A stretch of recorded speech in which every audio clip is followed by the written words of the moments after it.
سلام دوستان، به اپیزود سوم رخشور خوش اومدین. قبل از اینکه هر چیزی رو شروع بکنیم خواستم ازتون دعوت کنم که راجع به هر موضوعی که میتونستین صحبت کنین و فکر میکنین که راجبش اطلاعاتی دارین حتما توی فضاهای مجازی ما رو خبردار بکنین. بعد هشت شب اینجا کی میاد؟ جانم جان برا باش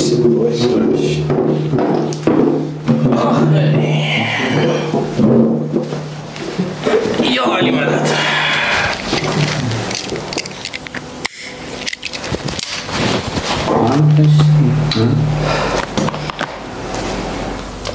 خوبی شما؟ بله ممنون. اینو از کجا آوردیم؟ این میخوایش؟ بذار شما کی هستی؟ من والا ارسلانم. ارسلان؟ آره ارسلان قاسمی.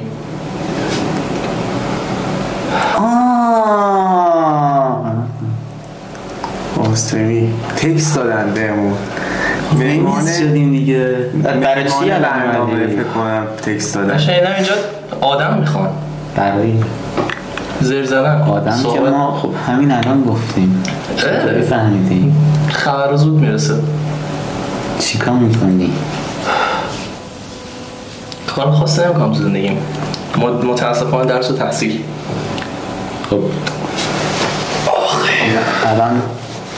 الان ما گفتیم اگه میتونی راجع به چیزی حرف بزنی یا الان راجع به چی میتونی؟ یه توضیح در مورد خودت. آره. کی هستی؟ من فعلا امیر چطوری دادش وایسا بس بحلی باشه. چی گفته ایزم؟ آره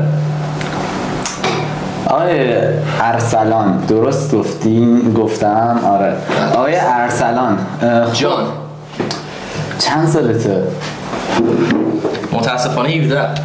چرا متاسفانه؟ 18 سالم میخوام باشه. به همه میگم 18 سالمه. چرا خب؟ چرا فکر میکنی بقیه آدم تغییرت میکنن؟ آدم ها در 18 سالگی آزادترن، در 17 سالگی هنوز زیر سن قانونی، نوجوان. این به نظرم خوب نبوده. یکی دیگه رو باید میگفتیم. چی؟ یکی دیگه رو باید میگفتیم. این یکم دیگه اشکال نداره. اشکال نداره. چه بگم؟ بعد الان خوب اینجام سیگار میکشه. اشکال نداره. امیر جان جان نمیدونم خب دیگه چه خبر؟ چه والا زندگی سخته.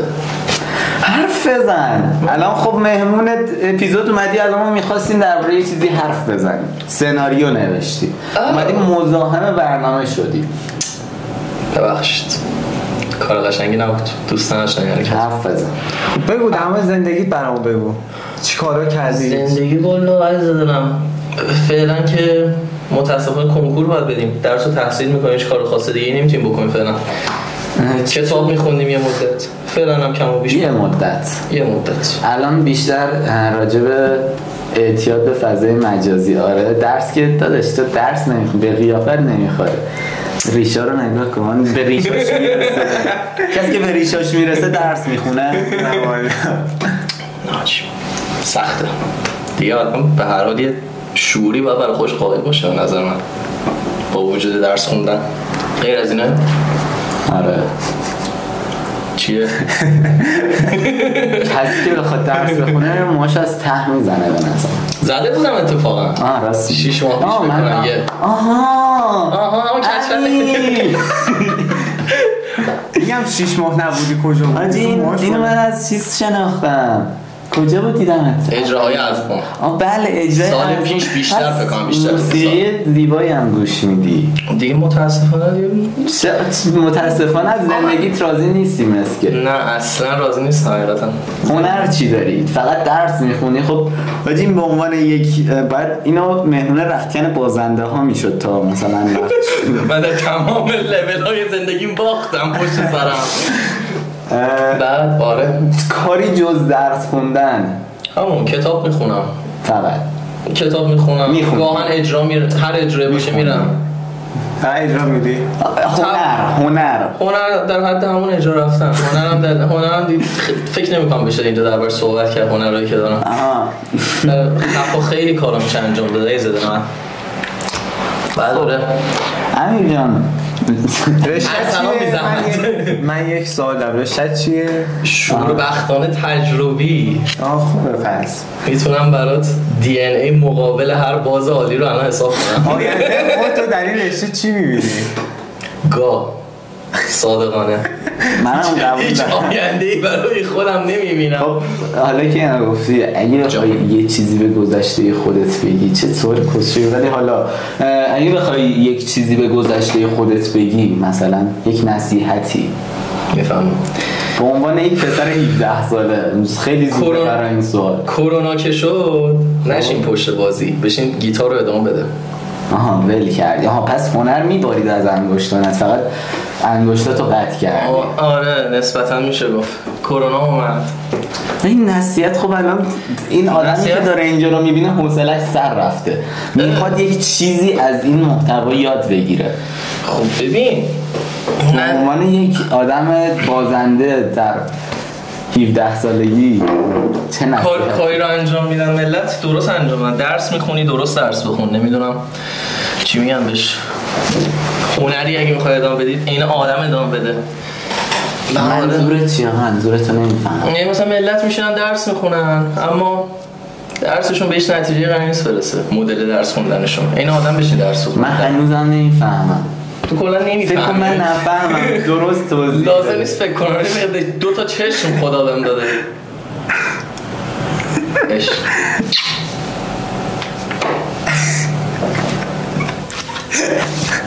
من نفهمم. گیتار قشنگی داری اینجا. مرسی. مرفعین بیدر میزنی؟ نه.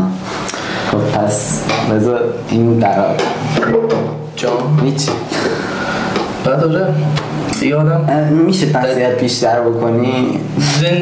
من نفهمیدم منظورت از این که درست انجام بدن چیه؟ یعنی درس میکنه درست بخونه؟ آدم تمرکزشو بذار یه چی دیگه. مثلا یه طرف یه کاری رو به مسخره ترین شکل ممکن میشه انجام میده و تایم زیادی میذاره و وقت هم تلاست. خیلی حرف کس و شعری اما وقت تلاست مهمه و میفهمی چی میگم دیگه. نمیفهمی بازم. اون فکر کنم با شعورتر، من با اون میتونم بهتر نه من که میفهمم 100% مخاطبامونم میفهمم، ولی گفتم حالا شاید یکی تو احمق رو نشناسه و بخواد بیشتر راجع به تو بدونه. من حقیقتا حتی که جهان بهش خیلی علاقه داری و قبلا علاقه نداشتی جز سیگار کشیدن چیه؟ کریم نیکونظر. واقعا میام خیلی آدم گلی کریم نیکونظر. منظورم یک آدم منظورم نبود. نه من حقیقتا هیچ هنر خاصی ندارم. واقعا تو زندگی یه چیزی علاقه مثلا میتونه یه سلیقه‌ای باشه. اما آهنگوش دادن واقعا بزرگترین تفریح منه. گفتم یکی دیگر نه جدی میگم واقعا هنر خاصی ندارم در این بره از زندگیم. صرفا آدمیم که آهنگ گوش میدم، کتاب میخونم، درس متاسفانه میخونم و بله ایشالله اگه متاسفانه درس نخونی می‌خواستی جاش چیکار کنی؟ درامز شاید کار می‌کردم. حرفه‌ای درامز. کرونا که شد گیتار گذاشتی کنار. کرونا شد. برادر بچه بودم اون زمان. کرونا سال 2019 سال 98 میشد اگه اشتباه نکنم. من اون موقع چند سالم بود؟ 12 13 20 سال بیشتر نشدم دیگه. از یه بچه 12 13 ساله شعور که نمیخواد. اون مثلا گیتار ول کنه میشه پاتو 12 ساله شده. چی میگی؟ شعور داره این الان. یه نمونه بارز دیگه‌اش مثل تمام جامعه. آره تو 19 سالگی چیکار میکنه؟ دانشگاهش که یه سال عقب افتاده، سربازی هم که همینطوری دنبالشن. من پیرنشو نگاه کن چه بال. بهزاد عمرانی از همین اینجا ازت خواهش میکنیم که ما رو توی پادکست قشنگ ترختگر بازنده ها دعوت کن. بازنده اول، بازنده دوم، سیگارو بده. بازنده اصلی میخوای این دفعه صمیمی شدی یا یخت شکست؟ دیگه به هر حال آدم وقتی یکی که نفهمه جلوش باشه باید وا بده دیگه. در واقع خودت وضعیت میشه بخوای بهش توضیح بدی. چیز قشنگی گفته ولی فکر کنم با من بود. نه بابا زود قضاوت میکنی. اینم چیز قشنگی گفت. گفتم جز حالا چیزتر اگه یه چیزی که الان بهش علاقه داری واقعا میگم کتابای کریمه نیکونظر کتاب‌های کریمه. آره دیگه کریمه نیکونظر نویسنده است. بله فهمیدم اون رو در جریانم. نه خب الان چیزی نیست که بهش علاقه داشته باشی و آینده تو موش ببینی. واقعا برای مزاح و شوخی نمیگم، واقعا چون که کنکور که گویی قرار نیست. یه خاطره تو زندگی چیکار کردی تو زندگی تو؟ من الان بگی ما بکردی. حماقت بزرگ این بود اومدم ایران و زندگی دارم میکنم فعلا. اومدی ایران؟ یعنی چی کجا بود؟ من بچگیم رو تا آمریکا لس آنجلس یه جای بدتر مالزی. نه من تا 6 سالگی اینا مالزی زندگی میکردم. من اینو نمیدونستم. همه جو باشی سال جدی نمیدونستی؟ نمیدونستیم واقعا؟ باور نکردنی. سیگار نکش. من سیگار نمیکشم. بکش بدش راحت باش. من دوستم بهمن بکشید واقعا دیگه. سیگار نازک هم بکشید، بهمن مشکی بکشید. سیگار تمدار چی آخه؟ آقای مبین میرزایی فر، محمد مبین میرزایی فر، کابالو قهوه چیه میکشی؟ نه ولی برای جدی من اشتباه نمیشه گفت چون خیلی خوشحالم آمدم ایران. آخه 6 سالگی اومدی ایران که تصمیمی نداشتی توش دیگه. خانواده دیگه. اما ناراضی نیستم حقیقتا چون اونجا الله اکبر حرف بزن. جامعه‌ای که توی مالزی هست خیلی جامعه پیشرفته‌ای نیست. این قبول دارم آقا یه کشور دیگه است، یه کشور غیر تحریم، یه کشور غیر از بدبختی. اما خب اینجا رو خوشحالم هستم. اینو دارم آدم. تو رو دارم. تو رو خوشبختانه دارم. اینو بدبخت شوربختانه. آب بخوره. چیزی هم مالزی یادت میاد؟ کل خونمونو. کل خونتون یه ساختمون 10-20 طبقه بود. طبقه‌اشو یادم نیست ولی طبقاتش زیاد بود. برج بود. برج بود بله. این برج عزیز از در ورودیش که میزدی بیرون یک راهرویی داشت که این راهروش فضای باز بود دیگه جلوی ساختمون. سمت چپش استخر بود. سمت چپ مرفهین لیدر. ببن بابا ببن. حرف نزدم مهمون حرف بزن. خب بعد سمت راستش هم پارک بود. من همیشه اونجا به زبان فارسی میگفتم میگفتم دوستم. فارسی هم بلد بودی؟ در حد همین کلمه دوستم. و آره یعنی پدر مادر تو خونه فارسی صحبت. بله منطقا دیگه ایرانی هم رفیق دیگه. چی میگم بهش فاز که نداری. آره دیگه اونقدر هم اونقدر هم بدبخت نشم تو زندگی. ولی آره بلند خاطره باحالی داری اونجا؟ نه کلا خاطره تو زندگی داری؟ اولین خاطره که هم کابوسایی که تو بچگی میدیدم. دو تا کابوس من توی یه سالگیم کمتر حتی میدیدم که هنوزم یادمه. یه دونش این بود دست بابام بودم و شب بود و از دستش میافتم توی استخر. این اولین خاطره که تو زندگی ما باخت شروع شد. حالا غرق شدی تو خواب؟ نمیدونم بیدار شدم تو قنداق. میفته تو استخر بیدار میشه. میفته تو استخر و بیدار میشه اون بچه تخس. بعد تو یه سالگی بودی؟ آره واقعا به طرز خیلی جدی. خاطره دوم که یادم از اولین خاطرات زندگیم اونم باز یه کابوس دیگه بود که یه مراسم بالماسکی بود انگار، از این ماسکای سیاه که صرفا ماسک کامل، از این ماسکای سیاهی که میبندن دور چشم فقط. من خانم پدر و مادر جلوی ماشین میشستن، یه 2 نفر عقب بودن که از این ماسکا داشتن، من دست یکیشون بودم. بعد یه تقاطعی بوده توی جاده با سرعت بالای کوهی که من در باز میشه و دست اونی که دستش رو کشیده میشه و من همراه باش میافتم بیرون. و بله اینم کاپوسش این زندگی. اون موقع من خواب میپریدم توی قنداق. اینا هر خواب بود. کاش واقعیت بود. چرا؟ الان من و تو زنده ایم چی کار داریم میکنیم؟ این هم نکته خوبی بود، داریم رختشور رو درست میکنیم. مثلا رختشور چیه؟ رختشور چیزی نداریم دیگه. یه گیتاره، یه بطری آبه، یه سیگاره و یه 12 میلیون هم میکروفون. نه دیگه هزینه ها رو نه. ریا میشه. آره ریا میشه. بعد آره دیگه این بازی کیفیت صدا هم خوب. تو گوش بده، تو به نظرت آینده زندگی تو به گاو میبینی؟ جزو گاو توی شیراز. گاو تو شیراز؟ دوست دارید به مهاجرت؟ چرا تو شیراز؟ به نظر بابا دارم حرف میزنم. شهر خوبی به نظر میاد تهران. واسه بگاه رفتن؟ آره واقعا واسه مواد خیلی ارزونه اونجا. جدی میگم. مواد میخوام اونجا. خیلی اونجا مواد دیگه گرونه اونجا. نه کجا میدونی؟ اتفاقا تو کجا میدونی مواد ارزونه تو؟ آدمایی که اونجا میشناسم. اون موادی هست؟ خودمونم موادی. چیز بد میشه، برداشت بد میشه. ما مست شراب عشقیم دوستان. هر سالان به هیچی جز سیگار و کتاب. آره واقعا آینده زندگیت رو تو چی میبینی؟ حالا نه مهاجرت، موسیقی و درس حقیقتا. چون یعنی دکتر بشی؟ خدا خواست شاید دکتر شدیم. خدا مثل چیز این رپره کی بود؟ هیپوپولوژیست. دکتر راک. دکتر رپا. دکتر راکفا. نه من احتمال چون میرم هنر خاص حقیقتا ندارم تو این بره از زندگیم و صرفا بعد درس بخونم. آیندم چی؟ آدم بی هنری هستی. آدم بی هنری هم واقعا.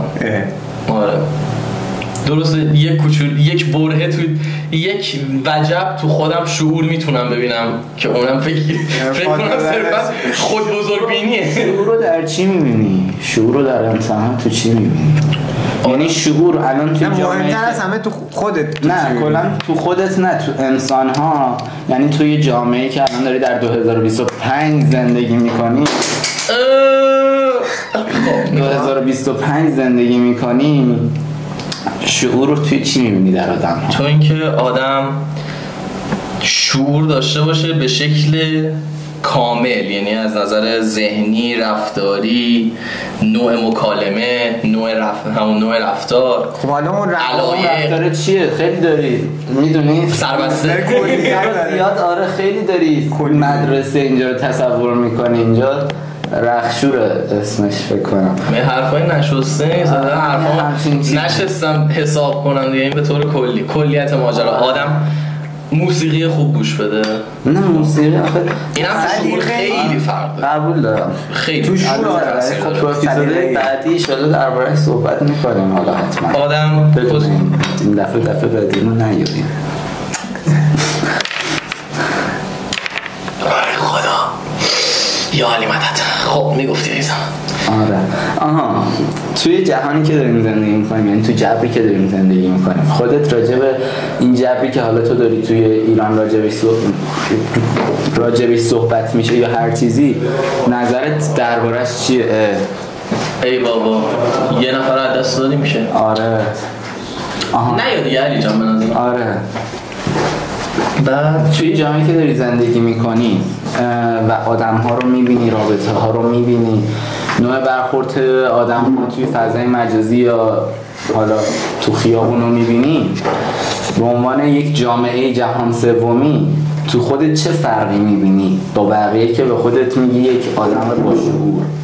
اگه بخوام یک چیزی رو دنبال کنم، یه چیز درست دنبال کنم، اگه اگر بخوام یکی رو برای صحبت این گازا هستن توی جان این صدا ماشینا هستن خب اینا رو می‌دونن بعد شیرینه بر ماشینه دیگه برای هر حال داشتی نه حالا داشتی میگفتم آدم توی کسایی که انتخاب میکنه برای صحبت یکم دقت داشته باشه، مواد مصرف نکنه به جز سایکدلیک ها. هدف اصلی برای شیراز سایکدلیک و تریپ حقیقتش نه، ولی بدون شوخی آدم اسمش چیه؟ درباره شعور داشتیم صحبت میکردیم. تریاک خیلی اثر میذاره. بدآموزی خیلی نه بابا این چه حرفیه؟ خب ارسلان جان میدونی که حالا که در اینجا رو باز کردی اومدی اینجا، ما برای مهمونامون یه جایزه داریم که همشون باید به رخشور 500,000 تومان دونیت کنن.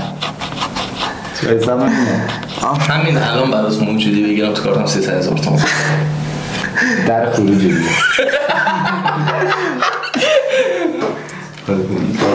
آقا وایسا سوال دارم من. سوال داره. خب پس بیا. سوال دارم؟ نه رو آره.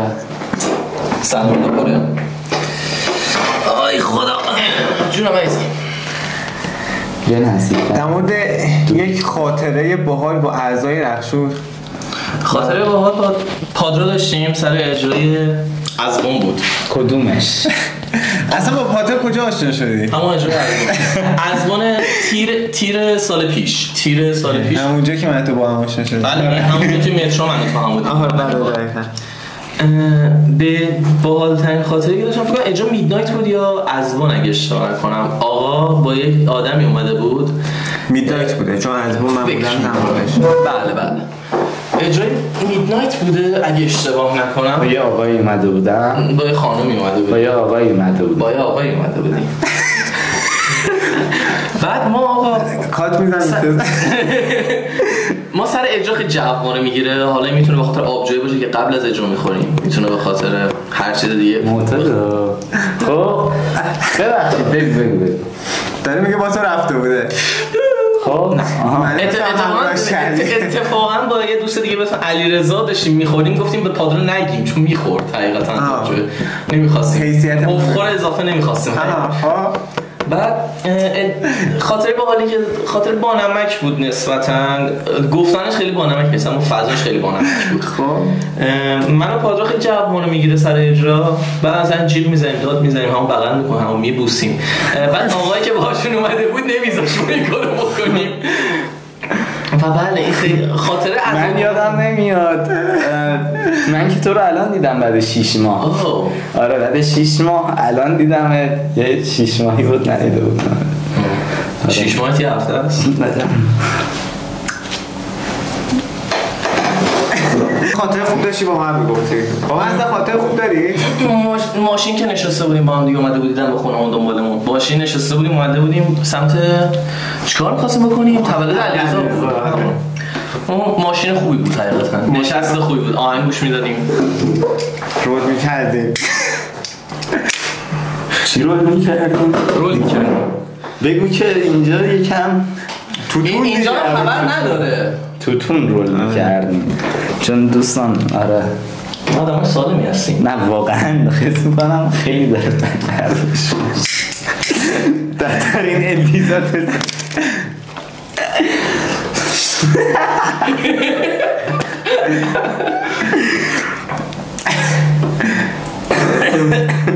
ای معتاد الان میتونم پرتش کنم؟ نه دیگه من باز سوال دیگه صحبت کن. بپرس نظرت سوال روزاتو چطوری میگذرونی؟ من برام نخیر. آقا وایسا جان تو رو فلسفی بپرس. آها فلسفی که نه من شخصی دارم سوالاتو بپرس. یکمی نزدیک. چند تا رابطه داشتی تا الان؟ 3 تا. 3 تا؟ بله 3 تا.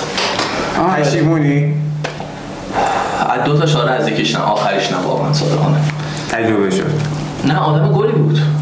بحث تجربه نیست. تو تمام کردی اون؟ چرا؟ وقت نداشتم حقیقتا و توان چی میگن بهش توان ادامه یک رابطه رو نداشتم تو اون بره حقیقتا. من فکر کنم این حرف اشتباهه واقعیه. برای چی؟ من خودم همچین موضوعی تقریبا برام پیش اومد و که میخوام برم.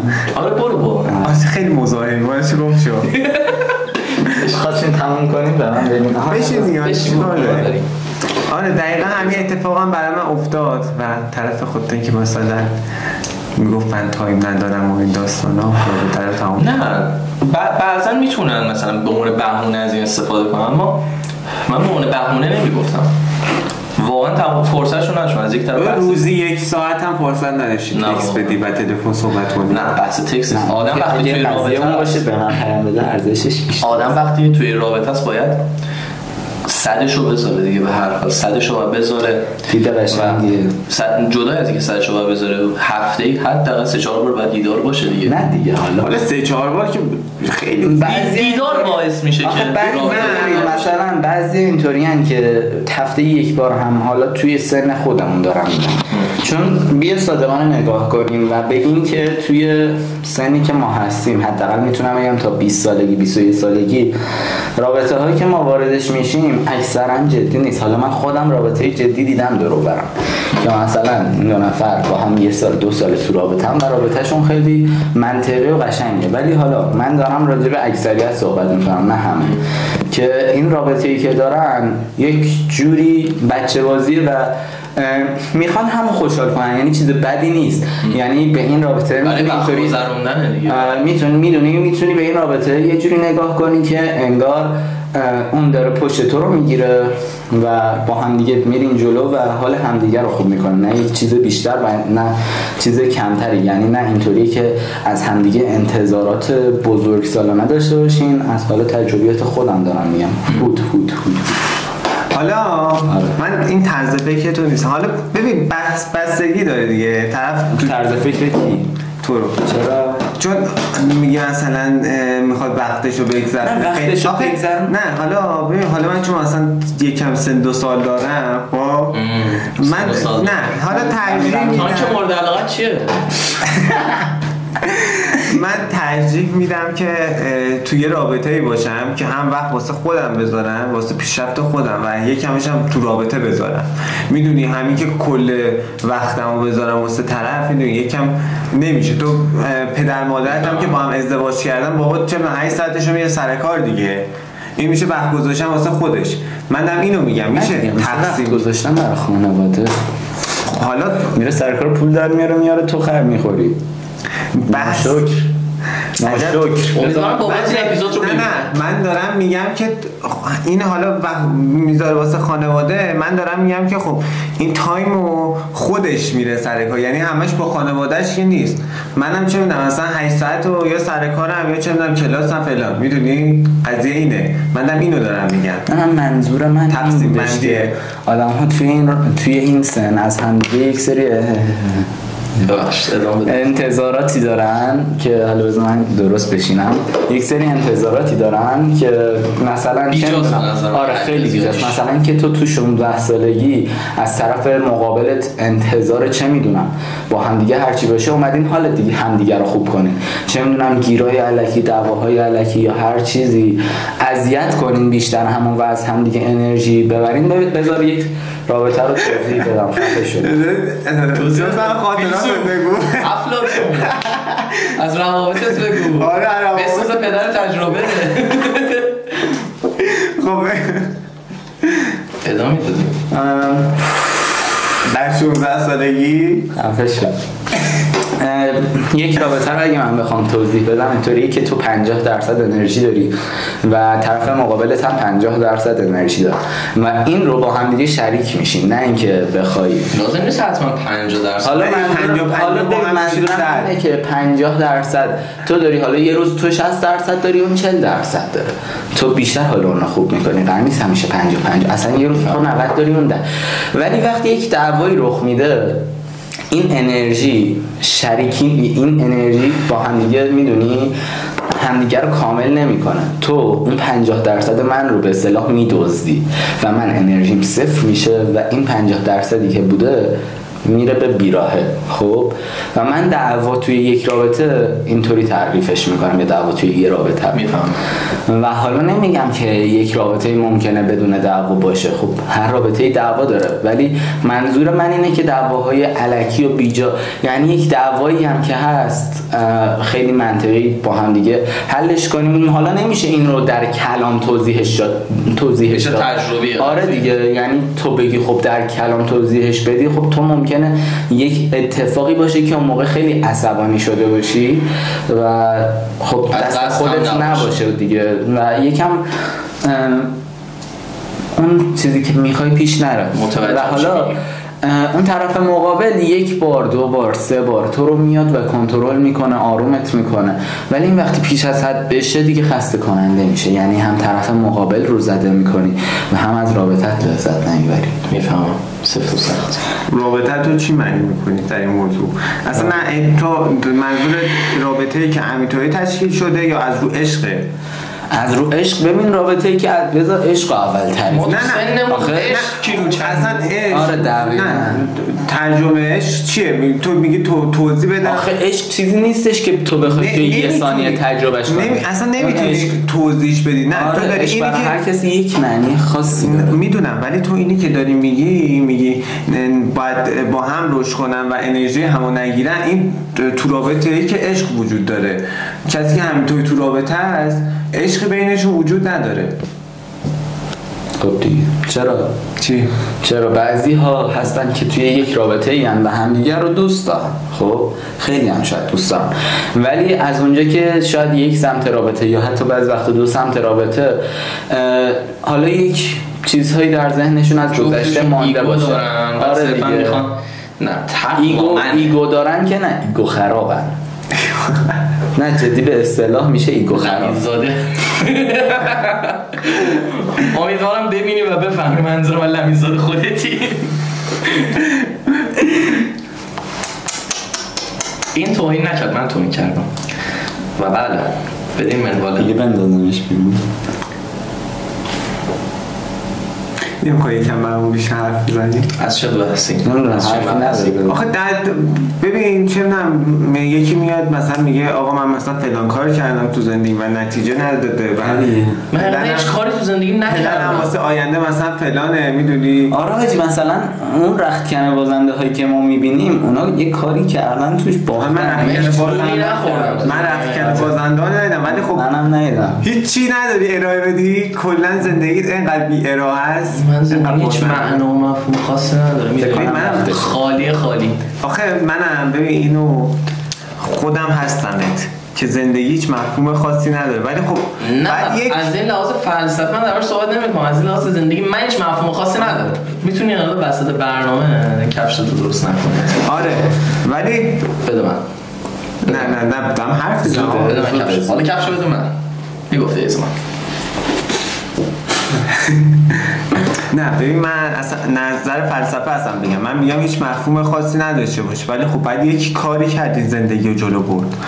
ببین من در این سن آدم واقعا به نظر من نمیتونه مثلا کار یک مفهوم خاصی برای زندگیش انتخاب کنه. آقا من در این مسیر دارم حرکت میکنم. این داستان ها برای کسی بعضی ها میتونن سعی میکنی فقط تو مسیر باشی. آره من فعلا در مسیرم تا بتونم این مفهوم پیدا کنم دیگه، یک مفهوم و یک راهی برای ادامه زندگی و امرار معاش بتونم پیدا کنم. که احتمالاً تجربه‌ای که اکثر نوجوان‌ها کردن اینه که توی یک سنی تازه به یک بلوغی میرسن و یکم دیدشون به دنیا باز میشه. خب و دیدشون باز میشه. آره دیدشون باز میشه و حالا بعضی ها از نظر جهانبینی میرن توی برهه‌ای که اذیت میشن دیگه. حالا از لحاظ خانوادگی یه فشاری میاد روشون، یه انتظاری ازشون دارن که هنوز آماده اون نیستن. یعنی یهو زندگی خیلی خوبه پس میره بیرون، آره یهو یک سال میگذره و از سال بعدیش تو میبینی من چه انتظاراتی دارن ازم بقیه و تو هم از اونجا که دوست داری این انتظارات رو برآورده بکنی یک فشاری میاد روت. حالا بعضیا اینجا جا میزنن و میخوان اون جا زدن خودت رو تعریف کنی یا ادامه دادن و موندن توی اون مسیرت رو برام بگی. من حقیقتا اولین بار که با جامعه خیلی جدی آشنا شدم توی حدوداً 15 سالم بود که شروع کردم به چیز کردن گشت و گذار تو جامعه. حالا یک مقدار زدم بیرون از خونه. قبلش هم میزدم بچه خونه‌ای که به هر حال نبودم، اما به طور جدی‌تری مثلا با جامعه در ارتباط بودم. از کجا خیابونای اطراف خونه رفتی مرکز؟ نه دقیقاً یه همچین حالتی دیگه. انتلکت خالص خیابون کریم خان. آره. بازگشت همه به سوی اوست دیگه. شروعمون برای ارتباط با جامعه توی کریم خان بود، هیپیای دست فروش دیگه، جناب ایران شهر. آره مردهای گی که ازت درخواست هیپیای گی. از اون خاطره ایران شهرت برام بده. خیلی مبحث باحالیه. ما توی یک جبری داریم زندگی میکنیم که خب هرچی باشه از نظر بعضی ها این قضیه های مثلا امروزی که هر چیزی باشه، مثلا چه میدونم خط چش کشیدن، لاک زدن، یا یک سبک مداد بکشیدن جدیدی زندگی کردن و از نظر خیلی تو این جامعه این رو کونی میگویند. کونی هست. آره کونی هست ولی خب اما نکنی به منظور بعدش. آره ببین آخه مثلا من و تو یه طوریم که اگه یه نفر اینو به همون بگه اونقدر به تخم چپمونم نیستش. من خودم بخوام میگم کونی. آره منم میگم آدم تو زندگیش باید آزاده باشه، راحت. ببین دقیقاً همین میخوام برام توضیح بدی که نظرت راجع به همون سوالی که حالا یکم قبل تر پرسیدم تو این جبری که داری زندگی میکنی بهش میگن جهان سوم و یک سری آدم ها هنوز این چیزها براشون عادی نیست، یعنی انگار اون مغز حالا شیعه توی این گوشه ذهنشون مونده. سال حالا هست. آره. خیلی طول ولی خب چطوری توضیحش میدی این زندگی کردن رو؟ همون دیگه رفیق، همون سبک زندگی، علایق، سلایق، رفتار، نوع صحبت، تو همه اینا میشه تعریفش کردی. خیلی چیز گسترده نمیشه تو کلمه جاش داد که کسایی که اینطوری خب دیگه منم میگم برداشت میکنن. خب تو چه رفتاری نسبت به اونا داری؟ چه دیدی نسبت به اونا؟ باشون همراهی میکنم، خوش میگذره واقعا. جدی میگم تو باید تو آدم تو زندگی رو شغل باشه دیگه به هر حال. ببین حالا من این رو خیلی پیش گرفتم و بهتون بگاه رفتم. واقعا بگاه نرفتم، یعنی نه واقعا، یعنی این راهی که توش زندگی بکنی که آقا حرف بقیه اونقدر برات مهم نباشه. الان کله کیریان نگاه میکنید، خیلی به من میگن کله کیری رو کوتاه کنم ولی خب خودم دوستش دارم. کوتاه کن کله کیری تو. آقا من یه چیزی بگم، یه جمع‌بندی کنیم. اولی یه چیزی بهت بگم که کلاً از زندگی زده بشی. زندگی هیچ مفهوم خاصی نداره، اصلا دنبال مفهوم خاصی نباید. آخه گفتی تو مسیری که مفهومی پیدا کنی. نه مفهومش حالا لازم جدی باشه، مفهوم مجازی. آقا مثلا من صبح بیدار میشم که آهنگ گوش بدم، صبح بیدار میشم که آهنگ بزنم، بده تشنم گرفته.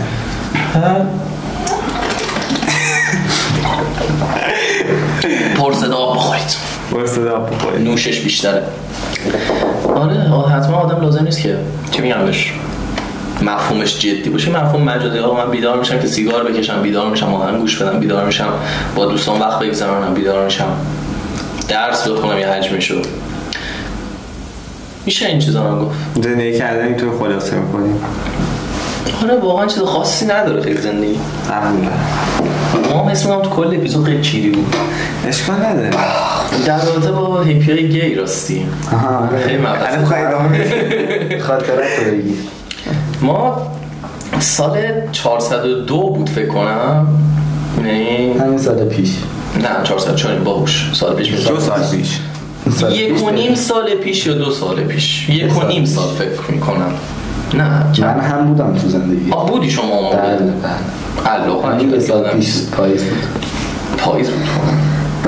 آره بیشتر یادم میخوای خودت خاطر رو تعریف کن. بگو. نه ما رد میشدیم، یک بساط هیپی های هستش، دوران نجانینیه، بعد از دکه دوم خیابونی کریم خان که داری حرکت میکنی سر خیابون ایران شهر، یه دوران مجانینی که هیپی ها اونجا جمع میشن. ما اسمش بگم به نظرت زشته؟ نه یه آقایی بود اونجا جز اون اسمش من یادم نمیاد، همون که خیلی ریش داره و با آفتاین مامان دوز میاد، اسمش علیرضا است. جدای از اون یکی از دوستانش اومده بود توی اون بساط داشته کار میکرده اون روز. بعد ما رفتیم بند عینک خریدیم. یادم اومد مرداد بود، سال پیش مرداد تابستونش بود. آره چون من یادم با بند عینک چه جاهای خاصی رفتم یادم اومد. مرداد بود و ما رفتیم از این بساط بند عینک گرفتیم. یه آقای اومد و همین دوست عزیزمون رفیق آقا علیرضا، رفیق نمیدونم رکوسو شعر خیلی میدونم، این دوستمون اومد و ما ازش بند عینکو گرفتیم، اینستامونو گرفت و اون موقع رفتیم باش صحبت کردیم. یکی دو روز خیلی بعد بخش مهمش 25% تخفیف داد سر بند عینک. از این موردش خیلی واقعا راضیم. تخفیف فقط برای ارسطو، تخفیف مخصوص.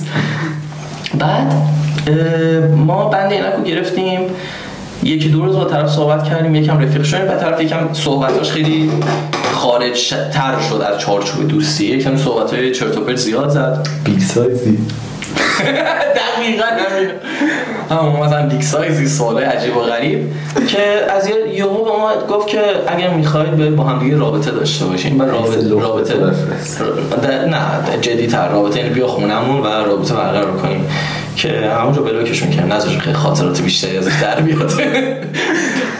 فکر کنم یه بقیه‌ای داره که اینجا بستش. نه دیگه خودت هم یه خاطر داشتی تو اتوبوس گفتی. تو اتوبوس انگوش کردن. مترو بود؟ چهارمحلی هست نبود یا نه؟ مثلا خواستی بری رو به رو و یه با انگوش شدی. اشرفی اصفهانی تا ولی عصر. خوش گذشت؟ نه چرا نه؟ بذار منم بگم، الان یه بعدم بگم. نمیدونم خاطر هستی که خاطر بازی میکنه. الان خیلی مثلا اپیزود مهمی من از مثل اپیزود قبلی سوشال مدیا ویوهاش 3 تا 3 یکی من یکی ارسل کمترین ویو چنل این به نظر من. آره حاجی. خب بگو اگه دیدین همینجا برام یه کامنت بذارین. من دیگه نمیتونم حاجی خیلی منتظرم. بگو خاطرات آره بگو. بذار آخه این اپیزود زیاد از اشرفی اصفهانی بگو یه دو بعد بریم عرقم کردیم. آره بگم آخه این اپیزودو نمیبینم. چرا ناز میکنی؟ کی میگه نمیبینم؟ بگو. آقا ما توی اشرفی اصفهانی اون روز خط چش کشیده بودیم. اجرازبان بود؟ نه رفتم یه کلاسی پیش یکی از وکالیستای مطرحی راکی. گیتاریست؟ کدوم راکیست؟ چی؟ وکالیست. علی علاوردی مگه وکالیست؟ نه وکال. وکال میرفت.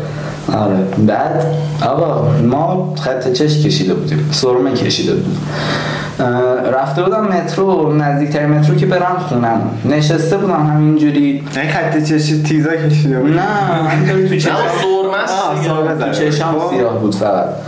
بعد آقا مثلا گوشوارم داشتم و اینا، یک آقایی اومد و مثلا یه سوالی پرسید و مثلا همینطوری نشست کنارم، گفت اشکالی نداره اینجا بشینم. سوالش که تو ذهنم میاد میخندم. بعد نشست گفت اشکال نداره اینجا بشینم، گفتم نه اشکال نداره. گفت چرا چشمات قشنگه، گفتم مرسی لطف دارین. بابا ما سوار مترو شدیم، تو مترو هم نشستم اینجا، گفت دوباره گفت اشکال نداره کنارت بشینم، گفتم نه آقا بشین چه اشکالی داره. بعد پرسید نظرت راجع به جامعه LGBTQ چیه؟ گفتم که آقا من نظری ندارم. LGBTQ پلاس A و T. من تیرو بلد نیستم ببخشید. ادامه بده بگو میگفتیم و گفت چه چشمان قشنگی داشت. گفتی نظرت؟ گفتش که نظرت راجع به این جامعه چیه؟ گفتم من مشکلی ندارم باهاشون، خودم که حالا استریتم. بعد گفتش که نمیخورد بهت، گفتم و گفتش که آره، گفتم مرسی نظر لطفته دمت گرم منو با واقعیت روبرو کردی. من گفتش که گفتم تا وقتی کاری با هم نداشته باشم کاری باهاشون ندارم. از اونجا که سوال بعدی شده از اونجا که گفتش بهت نمیخوره زندگی متوجه شد؟ نه نشد خدا رو شکر. بعد فکر کنم انتخاب درست من فکر کنم شد خفه شد. نیازی به تغییر نیست گاهن. خب ادامه بدهید. و آره دیگه مثلا گفتم که گفتش من چون خودم گیم، شبیه تو بود. خب خودم گیم و مثلا آره خودم بعضی وقتا خط چشم میکشم، میکاپ رندوم در مترو اشرفی اصفهانی بک میزنم. گفتم جالبه. گفتش که حالا دوست نداری یه بار تجربه کنی، دوست دختر داری؟ گفتم که آره اون موقع داشتم. بعد گفتم اولی دومی دیگه سلام تو داشتم خود ملیشو نمیخوای بگم من. خب ناره تابستون بود دیگه میدونم. بعد ما گفتیم که اتفاقا الان دارم مثلا میرم مثلا پیش دوست دخترم اینا، بعد گفتش که اگه حالا مکان اینا خواستی، من خودم گفتم آقا من 16 سالمه ولم کنترل به مولا. بعد گفتش من حالا میتونم حتی بردت بشم، هر کاری میخوای بکنم. که بردت بشم؟ سوال مورد علاقه در اشرفی اصفهانی. یه بار امتحان کن شاید خوشتون. گفتم مرسی. همه چی در زندگی اولین جایی که تونستم پیاده شدم از مترو. ماشاءالله. آدم همیشه باید تجربه‌اش رو زیاد کنه مثلا. چرا یکم نزدیک شدی؟ قرضش کن بدیم. ترکیز شد. خداحافظ. حس می‌کنم تو کادر نبود. کی؟ ارسلان. نبود. نه بودم. تکیه بده. تا تکیه بودم سنگینم بودم. خیلی عظیم بودش. مرسی که این اپیزود خفه شد. مرسی که این اپیزود مزخرف ما رو دیدین. میشه بلند تو دم میکروفون نشکن. داشت صداشو میگیره؟ آره. خب تمام. مرسی که این اپیزود مزخرف ما رو دیدین. اگه شما محتوای بیشتر از این آقا دارین خوشحال میشم که اینجا بشینین و برای ما صحبت بکنین. البته اینجا اونجا باید بشینین. آره ما با چشم تحقیر. آره خیلی تحقیر میشین. شاید اینجا ازتون سوالی که دوست ندارین میپرسیم و آره باهاتون کارهایی که دوست ندارین. نه خدافظ.